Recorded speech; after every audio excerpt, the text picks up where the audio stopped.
I'm finally back. I'm back because I finally have power, and with power comes Wi-Fi. And with Wi-Fi, I can finally make these videos and then post them. So I'm back. In case you didn't know, I'm back from Hurricane Irma because I live in Miami and Irma brought tropical storm winds to the Miami area and knocked down trees everywhere along with power. Just a little plug, if you want to check out my Hurricane Irma vlogs, you can check them out on my vlog channel right here. But let's get into it. I thought about 2 days ago that the Atlantic season was gonna start to calm down because we already had Harvey, we already had Irma. We don't need any more hurricanes at all. But it turns out the Atlantic isn't calming down at all. We've got 3 tropical disturbances and they're all looking like they're gonna strengthen. One of them being Tropical Storm Jose. Yes, we still have Jose around. And the other 2 being Invest 96L, about to become a tropical depression. And the other one, Tropical Depression 14, about to be upgraded to a tropical storm. Let me give you all of the information on each one because it's important. Let's talk about Jose first. Last time I talked about Jose was about to affect the northern Caribbean islands just east of Puerto Rico. It turns out Jose didn't directly hit any of those islands, so they weren't really devastated like they were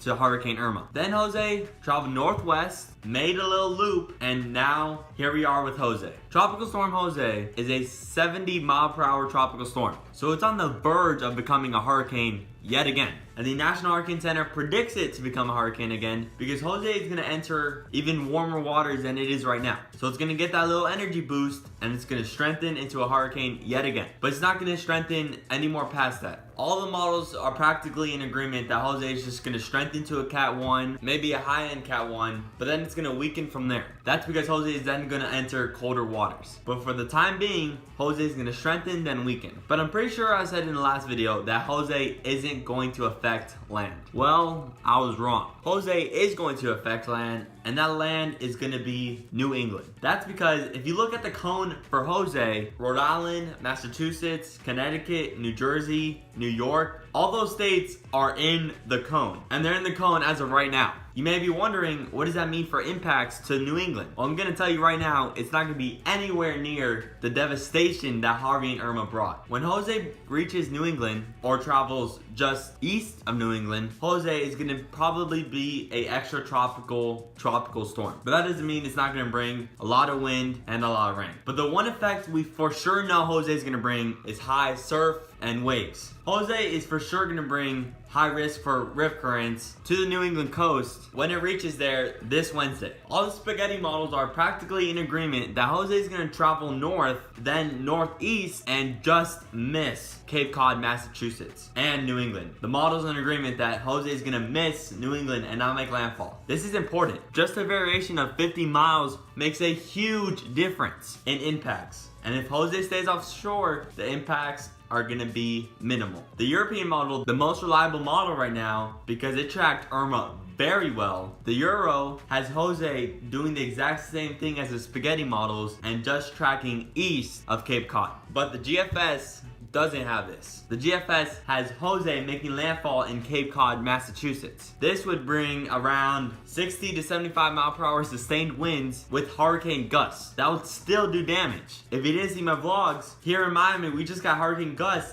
and that already brought down power lines, trees, structural damage. Just hurricane gusts alone do a lot of damage. So if you're in New England, including Rhode Island, Massachusetts, Connecticut, even Long Island, and New York, you need to be watching Jose, and you need to watch Jose's every move because Jose is gonna come very close, if not make landfall in New England. This is gonna be something to watch. But if that wasn't enough, we still got 2 other systems. And one of them is gonna be very, very interesting to watch. And that's Invest 96L. Invest 96L has a 90% chance to form within 5 days. So this one's gonna form. And this one is probably gonna become a hurricane. Invest 96L is going to be given the Maria name when it forms into a tropical storm. Invest 96L is already halfway through its Atlantic journey and it hasn't formed yet. This is important because the stronger a tropical disturbance is, the more it wants to move north. And right now, it's still just a tropical wave. So it's still just going dead west. And you know what that means? If it's going dead west, it's going to affect the Caribbean islands. And that's exactly what Invest 96L is going to do, or Maria is going to do. The National Hurricane Center already said that they might post hurricane watches for the Leeward Islands already. So if you're in the Leeward Islands, Puerto Rico, Hispaniola, start watching Invest 96L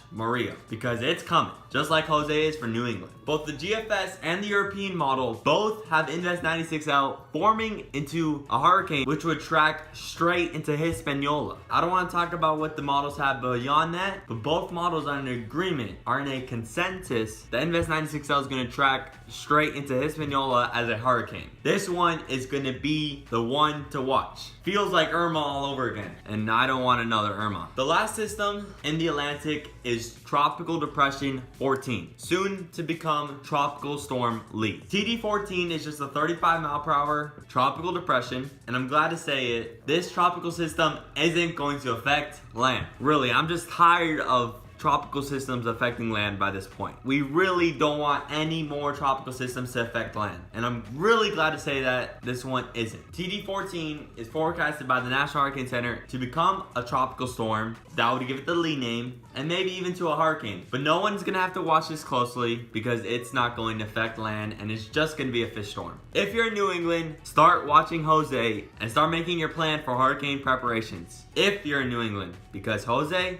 might be coming. Also, if you're in the Leeward Islands, Puerto Rico, and Hispaniola, start watching Invest 96L / Maria, because that storm might be coming straight towards you. Subscribe to stay informed, and I'll see you in the next one.